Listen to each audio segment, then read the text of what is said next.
देश का दूसरा सबसे अमीर राज्य है Tamil Nadu 31.5 lakh crore 378 billion dollar GDP के साथ। ये देश की पूरी जीडीपी में लगभग 9.5% कंट्रीब्यूट करता है, सिर्फ महाराष्ट्र के बाद। इस नंबर में बहुत बड़ा हाथ मैन्युफैक्चरिंग इंडस्ट्री का है। देश की 16% फैक्ट्रीज अकेले इधर ही स्थित हैं, जो सबसे ज्यादा है पूरे देश में। यही कारण है कि पूरे इंडिया का 10% इंडस्ट्रियल आउटपुट बस यहीं से आता है, जबकि पॉपुलेशन के मामले में ये 6ठे स्थान पर है और एरिया के मामले में 10वें स्थान पर। ज्यादा आउटपुट होने से इसके एक्सपोर्ट्स भी ज्यादा हैं, तीसरे नंबर पर आता है इसमें। स्पेशल इकोनॉमिक जोन्स की संख्या भी ज्यादा है इधर, जहां डिफरेंट इंडस्ट्रीज ऑपरेट करती हैं स्पेशल प्रिविलेजेस के साथ, जैसे FMCG, electronics, textile, life sciences, leather, footwear वगैरह। 40% स्मार्टफोन एक्सपोर्ट्स तमिलनाडु से ही होते हैं आज। कॉटन के धागे बनाने और एक्सपोर्ट करने में ये सबसे आगे हैं। क्लोथ्स की प्रोडक्शन में number 1, machinery and heavy industry में नंबर 2। इसके अलावा भी काफी इंडस्ट्रीज हैं जहां पर तमिलनाडु ने डोमिनेट किया हुआ है। अब इन फैक्ट्रीज में वर्कर्स भी चाहिए होंगे, तो इसलिए पूरे देश में सबसे ज्यादा फीमेल वर्कफोर्स भी इधर ही देखने को मिलती है। एजुकेशन और R&D के मामले में भी तमिलनाडु पीछे नहीं है। पूरे स्टेट में 750 से ज्यादा R&D सेंटर्स हैं। इसको प्रायोरिटी देने की वजह से ही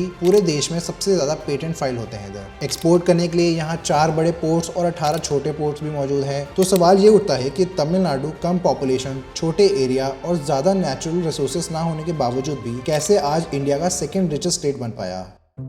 तमिलनाडु की शुरुआत संगम पीरियड में हुई थी। 300 BC से 300 CE के बीच का पीरियड। आज के ज्यादातर सदर्न इंडिया को तमिलकम कहा जाता था, जिसमें पूरा तमिल स्पीकिंग एरिया आता था। प्रेजेंट डे तमिलनाडु, केरला के अलावा आंध्र प्रदेश, कर्नाटका और श्रीलंका के कुछ हिस्से। इसके सदर्न मोस्ट पॉइंट पर आज के थोथुकुडी डिस्ट्रिक्ट में स्थित एक सी पोर्ट हुआ करता था, जहाँ से पांड्या एम्पायर ग्रीस और रोमन्स के साथ ट्रेड किया करते थे। चेरा डायनेस्टी, जो कि उस समय आज के वेस्टर्न तमिलनाडु और केरला को रूल करती थी, वहां से अफ्रीका के साथ ट्रेड होता था मालाबार कोस्ट से। तब से ही इधर इंटरनल और एक्सटर्नल ट्रेड वेल ऑर्गेनाइज था। सदर्न इंडिया के ईस्ट कोस्ट पर Puhar port city, west coast पर मुजिरिस पोर्ट थे, जो फॉरेन ट्रेड के सेंटर माने जाते। यहाँ बड़ी बड़ी शिप्स आकर रुकती थी, प्रेशर मर्चेंडाइज लाकर। लेकिन 2nd सेंचुरी के बाद से ट्रेड डिक्लाइन होना शुरू हो गया। रोमन एम्पायर के साथ ट्रेड रिलेशंस अब अरब्स और ईस्ट अफ्रीका ने रिप्लेस कर दिए। अब उनके लिए सामान जाने लगा। तो इससे हमें समझ आता है कि तमिलनाडु एंशिएंट टाइम से ही काफी ट्रेड सेंट्रिक रीजन था। वहाँ वेल्थ का आना जाना लगा रहता। ट्रेड के अलावा भी तमिलकम कई चीजों में काफी एडवांस था बाकी किंगडम से। जैसे यहाँ पर कोई भी कास्ट हायरार्की वाला 4-फोल्ड वैदिक सिस्टम नहीं था। सोसाइटी ने अपने आप को ऑक्यूपेशनल ग्रुप्स के माध्यम से ऑर्गेनाइज किया हुआ था। बार्बर्स अपना एक ग्रुप बनाकर रखते थे, कारपेंटर्स की अपनी कम्युनिटी थी और बिजनेसमैन की अपनी। इसके अलावा इन्होंने तमिल लिटरेचर की ग्रोथ को भी बढ़ावा दिया। म्यूजिक और डांसिंग भी डेवलप हुए इसी पीरियड में। इसके बाद 6th सेंचुरी से 13th सेंचुरी तक तमिल कंट्री पर कई एम्पायर्स ने राज किया। जैसे पांड्या किंग कंडुगोन ने कालाब्राज के रूल को ओवरथ्रो करके अपना एम्पायर चेरा डायनेस्टी तक एक्सपैंड कर दिया। एस्टैब्लिश होते ही ये एक पॉपुलर एम्पायर बना, जिसके डिप्लोमेटिक रिलेशंस रोमन एम्पायर के साथ भी थे। 13th सेंचुरी में मार्को पोलो सदर्न इंडिया आए और लिखा कि पांड्या एम्पायर सबसे रिच एम्पायर है। इनकी कैपिटल तब थी मदुरई, जो तमिल कंट्री के सदर्न पार्ट में पड़ती थी। पांड्या और नॉर्दर्न तमिल रीजन की पल्लवा किंगडम के बीच कॉन्फ्लिक्ट होता रहता था, जिसका फायदा साल 850 में विजयलया चोला ने लिया, जिसके कुछ साल के अंदर चोला एम्पायर पूरे पांड्या कंट्री तक फैल गया। चोला डायनेस्टी ने पूरा साउथ इंडिया एक सिंगल किंगडम के अंडर यूनिफाई किया पहली बार। इससे अलग अलग टैक्सेस और ट्रेड रेगुलेशंस की जगह एक single set of rules implement किए जाने लगे। तब लैंड रेवेन्यू और ट्रेड टैक्स ही मेन सोर्स होता था किंगडम की इनकम का। करेंसी के लिए चोला रूलर्स ने गोल्ड, सिल्वर और कॉपर कॉइन्स इशू करने शुरू किए। इनका मेन एक्सपोर्ट कॉटन के कपड़े ही हुआ करते थे। उरैयूर, जो कि उनकी पहली कैपिटल थी, वो कॉटन टेक्सटाइल का मेन सेंटर भी थी। वो वीविंग इंडस्ट्री को काफी एनकरेज करते थे, जिससे काफी रेवेन्यू जनरेट होने लगा। यही कारण था कि कॉटन के साथ सिल्क वीविंग भी एक बड़ी इंडस्ट्री बन पाई और कांचीपुरम सिल्क का मेन सेंटर बन गया। आज भी ये उसके लिए काफी पॉपुलर है। चोला इकोनॉमी तब एक 3 टियर इकोनॉमी के रूप में ऑपरेट करती थी। लोकल लेवल पर एग्रीकल्चर सेटलमेंट्स ने टाउन की नींव रखी। ये टाउन्स बाहर के प्रोडक्ट्स को इंपोर्ट करके बेचते लोकल इकोनॉमी में इस्तेमाल होने के लिए, और टाउन में जो आर्टिजन्स थे उनके प्रोडक्ट्स को स्टोर करके शहर या देश के बाहर बेचने के लिए रखा जाता। इकोनॉमी के टॉप पर थे एलिट मर्चेंट्स, जो इंटरनेशनल मैरीटाइम ट्रेड को ऑर्गेनाइज करते। कई सेंचुरी तक पल्लवास और चोलास ने अपना रोल बरकरार रखा, जिसके बाद पांड्या ने वापसी करने की कोशिश की 13th सेंचुरी में। लेकिन जल्द ही दिल्ली के सुल्तान अलाउद्दीन खिलजी ने मदुरई को इन्वेड किया और मदुरई सल्तनत को एस्टैब्लिश करने में कामयाब रहे। इनके लूटने और एक्सप्लॉयटेशन की वजह से इनके खिलाफ एक नया एम्पायर उभर के आया,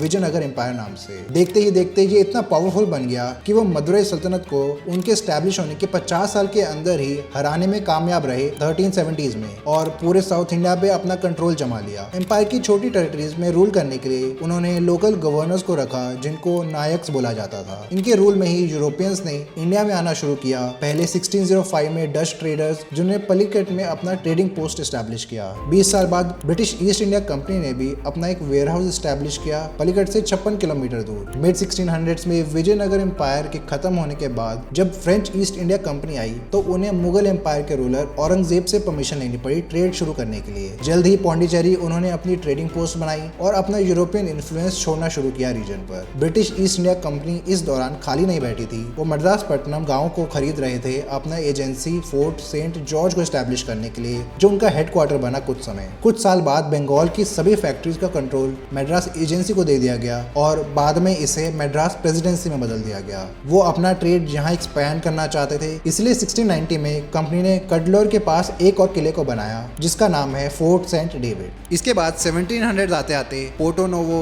मडापलम, विशाखापट्टनम, एनजेंगो, टेलीचेरी और कैलीकट में कई फैक्ट्रीज को एस्टैब्लिश किया गया। यहाँ तक ब्रिटिश ईस्ट इंडिया कंपनी अपने आप को लोकल पॉलिटिक्स और कॉन्फ्लिक्ट से बचा कर रखने की कोशिश कर रही थी, लेकिन मुगल्स, मराठास, हैदराबाद और कर्नाटक रीजन जो बाद में कर्नाटका बना, उनके साथ लगातार कॉन्फ्लिक्ट चलते जा रहे थे। इतना ही नहीं, दूसरी यूरोपियन कंपनीज भी स्ट्रगल कर रही थी अपना इन्फ्लुएंस बढ़ाने के लिए। तभी 1740 में उनके सबसे बड़े दुश्मन फ्रेंच के साथ कॉन्फ्लिक्ट शुरू हो गया जिससे कार्नेटिक वॉर्स का नाम दिया गया। 1746 में तो फ्रेंच ने फोर्ट सेंट जॉर्ज को भी कैप्चर कर लिया था, लेकिन 2 साल बाद ट्रीटी ऑफ ए ला शैपेल से फ्रेंच को मद्रास वापस देना पड़ा। लेकिन इसके बाद भी लगातार कॉन्फ्लिक्ट चलते रहे जिनको जीत कर ब्रिटिश मद्रास प्रेसिडेंसी को एक्सपैंड करती रही। इस दौरान ट्रेड में बुरा असर पड़ रहा था। लेट 1700s में टीपू सुल्तान के खिलाफ कई वॉर लड़े उन्होंने। इसके अलावा मरूठा पंडियार, वेलुथम्पी और पोलीगर से जीत कर अपनी ग्रोथ बरकरार रखी। इनको देखते हुए कई प्रिंसली स्टेट्स ने सब्सिडरी अलायंस ट्रीटी साइन कर ली ईस्ट इंडिया कंपनी के साथ, जिससे कई रीजन्स मद्रास प्रेसिडेंसी के अंडर आ गए। 1801 में आरकॉट के नवाब अजीम उल दौला ने कार्नेटिक ट्रीटी साइन करके कार्नेटिक रीजन को ब्रिटिश रूल में सौंप दिया, जिसके बदले नवाब को स्टेट रेवेन्यू का 1/5 हिस्सा और 21 तोपों की सलामी से नवाजा गया। इसके बाद अगले 57 साल 1858 तक ईस्ट इंडिया कंपनी ने मद्रास पर राज किया रिलेटिव स्टेबिलिटी के साथ। इसी दौरान ट्रेड भी बढ़ाया उन्होंने, पहले से ज्यादा फैक्ट्रीज और एक्सपोर्ट्स भी देखने को मिले। कंपनी राज के बाद ब्रिटिश एम्पायर ने कंट्रोल ले लिया रीजन का, लेकिन हालात वैसे ही रहे। इसके बावजूद उन्होंने एजुकेशन, कमर्शियल और एग्रीकल्चरल एक्टिविटीज को प्रमोट करने का ट्राई किया और वेस्टर्न स्टाइल स्कूल्स खोले गए पूरे रीजन में। इनमें यूरोपियन लिटरेचर और साइंस का ज्यादा महत्व रहता। वाइसरॉय लॉर्ड एलनबोरो के अंडर एक यूनिवर्सिटी बोर्ड बना जिसने लंदन यूनिवर्सिटी को मॉडल मानकर मद्रास यूनिवर्सिटी एस्टैब्लिश की। 1856 में टीचर्स कॉलेज खुला जो कि आज इंडिया का सबसे पुराना टीचर ट्रेनिंग इंस्टीट्यूट है, institute of advance study in education के नाम से। इन सभी इंस्टीट्यूट्स की मदद से मद्रास प्रेसिडेंसी की लिटरेसी रेट इतनी बढ़ पाई कि वो सबसे ज्यादा हो गई पूरे ब्रिटिश इंडिया में। 1901 में इनकी मेल लिटरेसी थी 11.9% और फीमेल लिटरेसी 0.9%, जो कि आज से कंपेयर करें तो बहुत बेकार लगती है। इंडिपेंडेंस के वक्त मद्रास के अंदर 37,800 से भी ज्यादा एजुकेशनल इंस्टीट्यूट्स थे, लगभग 40 लाख स्टूडेंट्स के साथ। इकोनॉमिक एक्टिविटीज की बात करें तो पूरी प्रेसिडेंसी की 71% पॉपुलेशन एग्रीकल्चरल एक्टिविटीज में ही काम कर रही थी और पूरी आउटपुट में से 85% फूड क्रॉप्स और 15% कैश क्रॉप्स होती थी। ये क्रॉप्स 3 करोड़ से भी ज्यादा लोगों को सपोर्ट कर सकती थी। इसके पीछे गवर्नमेंट की इरिगेशन फैसिलिटीज का एक इंपॉर्टेंट रोल माना जाता है, जो कि मोस्टली डैम्स, लेक्स और इरिगेशन टैंक्स के द्वारा ही किया जाता। गवर्नमेंट किसानों को कुआं बनवाने के लिए भी लोन दे रही थी सस्ते इंटरेस्ट रेट पर, ताकि और बेटर प्रोडक्टिविटी हो सके। गोदावरी नदी पर बना धवलेश्वरम डैम और कृष्णा नदी पर बना कृष्णा डैम 2 बड़े इरिगेशन प्रोजेक्ट्स माने जाते हैं ब्रिटिश टाइम के। इसके अलावा पेरियार प्रोजेक्ट, कुडप्पा कुरनूल, मेट्रो डैम और ऋषिकुलिया डैम्स ने भी पूरे रीजन के फार्मलैंड्स को इरिगेट करने में बड़ा रोल प्ले किया। इससे आउटपुट भी बढ़ा और मद्रास प्रेसिडेंसी ज्यादा एक्सपोर्ट करने के योग्य भी बन पाई। इनका 70% ट्रेड फॉरेन कंट्रीज के साथ होता था, 23% देश की दूसरी प्रोविंसेस के साथ और बाकी इसी के अंदर। इंडिपेंडेंस के टाइम तक आते आते इनके एक्सपोर्ट पहुंच चुके थे 64.5 करोड़ रुपीस तक और इंपोर्ट 71.3 करोड़ रुपीस। इंपोर्ट में कॉटन गुड्स और यार्न के अलावा मेटल्स और केरोसिन मेन आइटम्स होते थे। इसके अलावा animal skins, raw cotton, oil seeds, grain, pulses, coffee और टी मेन एक्सपोर्टेड आइटम्स थे जो सी के थ्रू शिप किए जाते थे। ये ज्यादातर मद्रास पोर्ट से भेजे जाते 49% टाइम्स। बाकी ट्रेड गोपालपुर, कलिंगपट्टनम, विशाखापट्टनम, कोकानाडा जैसे दूसरे पोर्ट से किया जाता। टोटल ट्रेड का 31% सिर्फ यूके के साथ ही होता था। कोयम्बटूर कॉटन टेक्सटाइल के लिए काफी फेमस हब था इसी दौरान, जिसके बाद इसे मैनचेस्टर ऑफ सदर्न इंडिया की उपाधि दे दी गई ब्रिटिशर्स द्वारा, क्योंकि मैनचेस्टर सिटी जो इंग्लैंड में है वो भी कॉटन कॉटन टेक्सटाइल के लिए फेमस थी। प्रोविंस में एल्यूमिनियम यूटेंसिल्स बनाने की भी डिमांड बढ़ने लगी, जिसके लिए उन्होंने एल्यूमिनियम इंपोर्ट करना शुरू किया। ऐसी कई स्पेशलाइज्ड इंडस्ट्रीज उभरना शुरू हुई जो ज्यादातर ब्रिटिश ओन्ड एंड ऑपरेटेड होती थी, मगर कई इंडियन वर्कर्स के हार्ड वर्क की बदौलत वो इतनी ग्रो कर पाई। इंडिपेंडेंस तक पूरे मद्रास में 3700 से ज्यादा फैक्ट्रीज थी, 2,70,000 से ज्यादा वर्कर्स के साथ। मद्रास में इतनी कमर्शियल एक्टिविटीज हो रही थी, मोस्टली मैन्युफैक्चरिंग से रिलेटेड, तो इसलिए 1920 में मद्रास स्टॉक एक्सचेंज को एस्टेब्लिश किया गया। बैंकिंग सेक्टर भी स्पीड से बढ़ रहा था इसी समय, क्योंकि जब नए बिजनेस को लोन और इन्वेस्टमेंट लेनी होती तो वो सबसे पहले बैंक्स के पास ही जाते।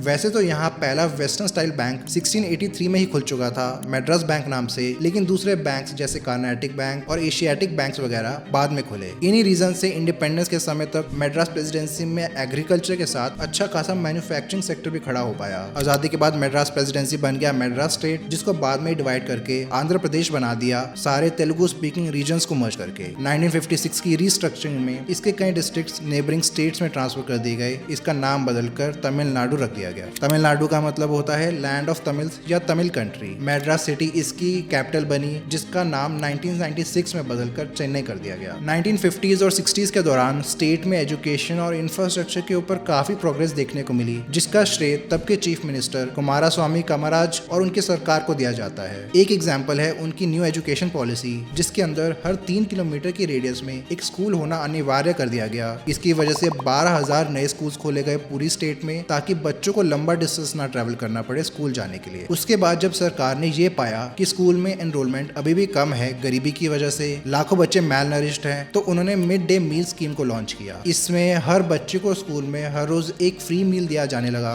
ये पॉलिसी इतनी पॉपुलर हुई कि दूसरी स्टेट्स ने भी इसे अपनाना शुरू कर दिया, और 1995 में तो इसे पूरे देश में लॉन्च किया भारत सरकार ने। करोड़ों बच्चों को पोषण के साथ शिक्षा मिलने में इसका काफी बड़ा योगदान रहा है। इसके अलावा स्कूल्स में कास्ट और क्लासेस के आधार पर भेदभाव कम करने के लिए फ्री यूनिफॉर्म्स भी प्रोवाइड करवाई जाने लगी। एजुकेशन सिस्टम को रिफॉर्म करके न्यू सिलेबस लाया गया, और हायर एजुकेशन के लिए नए इंस्टीट्यूट्स जैसे IIT और NIT को भी एस्टेब्लिश किया गया। इसका रिजल्ट ये हुआ कि मद्रास स्टेट की लिटरेसी रेट डबल हो गई। 1951 में 18.3% से 1961 तक 36.4% तक। मैन्युफैक्चरिंग की बात करें तो small and medium sized enterprises को एनकरेज किया गया कई बिजनेस फ्रेंडली पॉलिसीज लाकर। पब्लिक सेक्टर इंडस्ट्रीज जैसे चेन्नई में इंटीग्रल कोच फैक्ट्री, तिरुचिरापल्ली में BHEL और मनाली रिफाइनरी भी शामिल हैं। लेकिन जल्द ही पॉलिटिकल लैंडस्केप में बड़ा चेंज आने वाला था, जिससे स्टेट में इंक्लूसिव ग्रोथ भी देखने को मिली। दरअसल के कामराज के बाद उन्हीं की पार्टी कांग्रेस के M भक्तवत्सलम CM बने स्टेट के। वो सेंट्रल गवर्नमेंट के उस डिसीजन को सपोर्ट कर रहे थे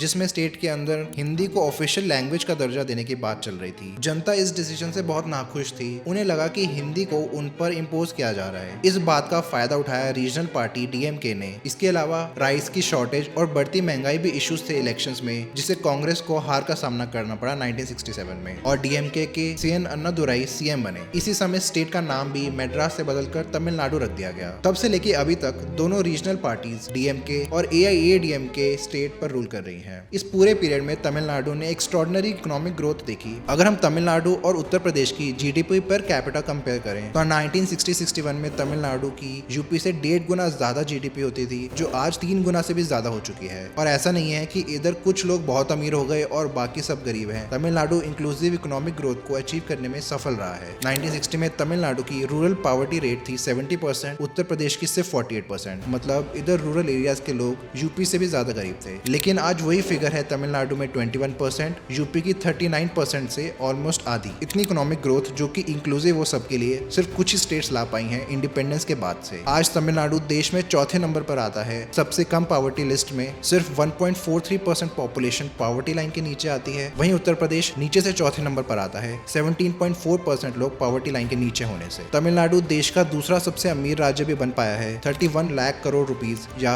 $378 बिलियन की GSDP के साथ। ये सब अचीव करने के कुछ बड़े कारण सामने आते हैं। पहला, तमिलनाडु सरकार की इंडस्ट्रियल पॉलिसीज। इसमें उन्होंने 3 की एलिमेंट्स पर काम किया, जैसे इंफ्रास्ट्रक्चर में इन्वेस्ट करना। गवर्नमेंट ने अपने हिंटरलैंड्स, इंडस्ट्रियल जोन्स और अर्बन मार्केट्स के बीच कनेक्टिविटी काफी इंप्रूव की। उसके लिए रोड, रेल और पोर्ट नेटवर्क्स को अपग्रेड किया गया, जैसे चेन्नई पोर्ट जो तमिलनाडु का सबसे बड़ा पोर्ट है और इंडिया का दूसरा सबसे बड़ा कंटेनर पोर्ट भी बन गया मुंबई के JNPT के बाद। इसी के कारण चेन्नई को गेटवे ऑफ सदर्न इंडिया भी कहा जाता है, क्योंकि कॉलोनियल टाइम से आज तक इससे काफी ट्रेड होता रहा है। इसकी इंपॉर्टेंस देखते हुए सरकार ने एक्सपोर्ट इंडस्ट्रीज के लिए लिए इसे और अट्रैक्टिव बनाने की कोशिश की है, जो सफल होती नजर आ रही है। दूसरी तरफ 1950s से 1980s के बीच गवर्नमेंट ने स्टेट की इलेक्ट्रिसिटी जनरेशन को भी बूस्ट किया, क्योंकि किसी भी इंडस्ट्री स्पेशली मैन्युफैक्चरिंग के लिए इलेक्ट्रिसिटी एक बहुत जरूरी कंपोनेंट होता है। इसके अलावा कम्युनिकेशन इंफ्रास्ट्रक्चर को इंप्रूव किया गया, और जैसा हमने पिछली वीडियो में देखा कि कैसे क्रिटिकल इंफ्रास्ट्रक्चर बनाने से नई कंपनीज को अट्रैक्ट करना आसान हो जाता है, यही चीज यहाँ भी देखने को मिली, जहाँ एक सूटेबल बैकग्राउंड तैयार हो पाई कंपनीज को सेटअप करने के लिए। इसलिए 1950s में स्टैंडर्ड मोटर्स और 90s में फोर्ड और ह्यूंडई जैसे फॉरेन मैन्युफैक्चरर्स के साथ साथ टीवीएस ग्रुप और रानी ग्रुप जैसे डोमेस्टिक कंपनीज ने तमिलनाडु को चुना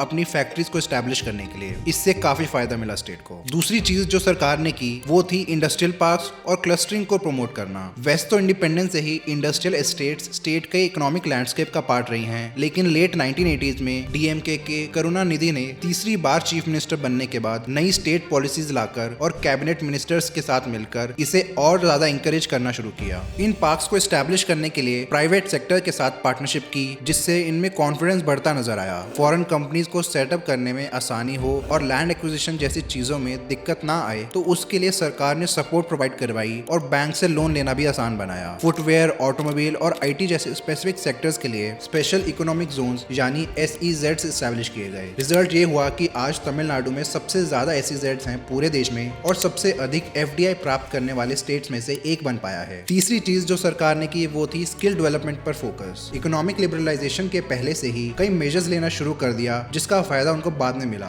1980s में चीफ मिनिस्टर MG रामाचंद्रन ने इंडस्ट्री सेंट्रिक एजुकेशन को प्रमोट करना शुरू किया। पूरे स्टेट में अलग अलग प्रकार के इंडस्ट्रियल ट्रेनिंग इंस्टीट्यूट और पॉलिटेक्निकल कॉलेजेस को खोला, जिससे स्टेट में एक लोअर लेवल टेक्निकल एजुकेशन वाला स्किल्ड लेबर मार्केट क्रिएट हो गया। ये करना जरूरी भी था ताकि लोगों को गरीबी से अपलिफ्ट किया जा सके, स्पेशली वो लोग जो हायर एजुकेशन अफोर्ड नहीं कर सकते। यहाँ से तमिलनाडु की सक्सेसफुल ऑटोमोबाइल इंडस्ट्री की फाउंडेशन रखी गई। इसके अलावा रामाचंद्रन ने गवर्नमेंट के अलावा प्राइवेट इंजीनियरिंग और मेडिकल कॉलेजेस को बनाने की भी परमिशन दी, ताकि स्किल्ड वर्कफोर्स और बढ़े। तमिलनाडु की पॉलिसी मेकिंग हमेशा से ही फॉरवर्ड थिंकिंग रही है अपने समय के हिसाब से। जैसे लैंड एक्विजिशन में आने वाले इश्यूज को देखते हुए स्टेट ने पूरे प्रोसेस का ही अमेंडमेंट कर दिया, ताकि कंपनसेशन और ट्रांसपेरेंसी बढ़ जाए, जिससे कम कोर्ट केसेस और प्रोटेस्ट देखने को मिले। और आखिरी चीज जो तमिलनाडु ने की है वो है social reforms. Public education, social security और हेल्थ केयर जैसे एरियाज में सोशल वेलफेयर स्कीम्स के ऊपर काफी काम किया स्टेट में। डिसएडवांटेज कम्युनिटीज के लिए एजुकेशन कोटा बढ़ाया गया, सभी ग्रुप्स तक एजुकेशन पहुंचाने के लिए नए स्कूल्स और यूनिवर्सिटीज बनाए और फ्री एजुकेशन पर जोर दिया गया। फ्री यूनिफॉर्म्स, टेक्स्ट बुक्स और लैपटॉप्स के साथ साथ कैश इंसेंटिव्स भी दिए गए, जिससे ड्रॉप आउट रेट कम हुआ और स्कूल पार्टिसिपेशन बढ़ा। अगर एसेंशियल पब्लिक सर्विसेज की बात करें तो उसमें उन्होंने यूनिवर्सल अप्रोच फॉलो की, जिसमें सर्विसेज ना सिर्फ गरीब लोगों के लिए बल्कि सभी के लिए दी जाने लगी, जिससे उसकी क्वालिटी भी मेंटेन रहे, जैसे हेल्थ केयर, राशन और एजुकेशन वगैरह। स्टेट में हेल्थ केयर की अफोर्डेबिलिटी और एक्सेस बढ़ाने के लिए सेंट्रल गवर्नमेंट की स्कीम को बड़े स्केल पर लागू किया, जिसमें प्राइमरी हेल्थ सेंटर की संख्या बढ़ानी थी हर जगह, जिससे रूरल एरियाज में रह रहे लोगों को ज्यादा दूर 20 से 30 किलोमीटर ना जाना पड़े किसी हॉस्पिटल में अपना इलाज करवाने के लिए। इन सब से तमिलनाडु का हेल्थ केयर पूरी तरह से चेंज हो गया। यही कारण है कि आज इधर infant mortality rate second lowest है पूरे देश में और मैटरनल मोर्टेलिटी रेट 70% से कम हो पाई है। इन सब सोशल रिफॉर्म से एक स्किल्ड और प्रोडक्टिव लेबर निकल कर आ पाई है, जिसने स्टेट को इतना ऊपर ले जाने में काफी योगदान दिया। इसका पॉजिटिव आउटकम ये निकला कि कई फॉरेन और डोमेस्टिक मैन्युफैक्चरर्स यहाँ अट्रैक्ट होने शुरू हुए और ITES सर्विसेज भी एक्सप्लोर हुई स्टेट में पिछले 20 सालों में। जब से ये हुआ है तो स्टेट GDP में मैन्युफैक्चरिंग और सर्विस सेक्टर का हिस्सा बढ़ने लगा और एग्रीकल्चर के ऊपर डिपेंडेंस कम होने लगी, जो कि काफी अनप्रोडक्टिव सेक्टर है इसके सामने। 1994 में तमिलनाडु की 54% पॉपुलेशन एग्रीकल्चर में एम्प्लॉयड थी, जो कि 2012 तक आते आते 35% तक पहुंच गई और फ्यूचर में और कम होगी। आज मैन्युफैक्चरिंग सेक्टर स्टेट GDP में लगभग 35% कंट्रीब्यूट करता है, यानी 10 लाख करोड़ रुपए, और सर्विस सेक्टर 52% यानी 16 लाख करोड़ रुपए। फ्यूचर में भी इसकी ग्रोथ बरकरार रहेगी, जो कि 2048 तक स्टेट की GDP $2.6 ट्रिलियन टच कर जाएगी CRE, DAI और नाइट फ्रैंक की रिपोर्ट के मुताबिक, यानी अभी से 7 गुना ज्यादा 220 लाख करोड़ रुपए। इंडिया में मैन्युफैक्चरिंग इंडस्ट्री के ऊपर वीडियो देखने के लिए स्क्रीन पर दिए गए कार्ड पर क्लिक करें। धन्यवाद।